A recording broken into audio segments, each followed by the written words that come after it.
Welcome to Leadenhall Market in the City of London, the heart of the City of London, otherwise known as the Square Mile. Leadenhall Market has been around for around about 1800 years. The Romans landed here in AD 47 over at London Bridge. Anyway, as the Romans did, they caused lots of problems. They had problems with the Iceni tribe, and in AD 60, Boadicea razed the City of London to the ground. What came from that, however, was a rebuild of the city, otherwise known as Londinium, and the Romans built in Leadenhall, 20 feet beneath our feet, they built the Basilica and the Forum, which became the administrative centre of Rome north of the Alps. So there's always been a tradition of people meeting here, whether it be a market or whether it be administrative.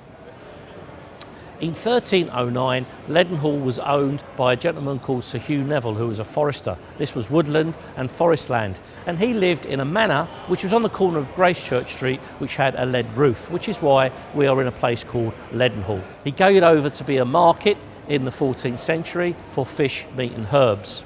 In 1411, the leasehold was bought by Dick Whittington, and Dick Whittington, with the aid of John Croxton, turned it into one of the only stone structures in the City of London, and it continued to prosper as a market right through the Plague and the Great Fire of London, which it survived because it was stone, and right through to Victorian times when it was finally renovated.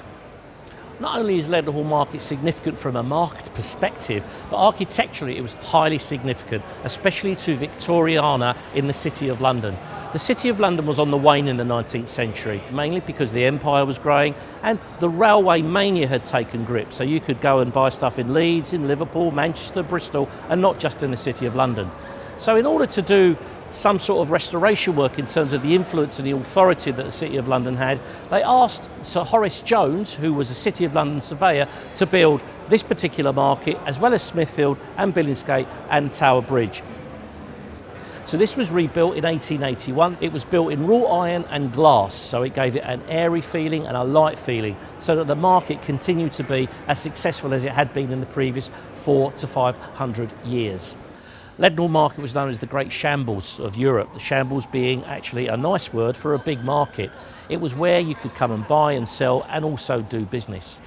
Leadenhall has endured from Roman times right through to the current 21st century. It survived plagues, great fires and 2 world wars. It's evolved over the years, and it's still a place where people come to socialise, eat, drink and meet. So what's the story between old Toms? Well, Tom was a goose that flew over in 1798 with around about 34,000 other geese, but they could never catch Tom. So he survived on scraps of food for about 37 years. He became the market mascot. He died in 1835 at the ripe old age of 38, I think, or 37, and he's buried in Leadenhall Market under the site of Tom's Bar. Plucky fellow.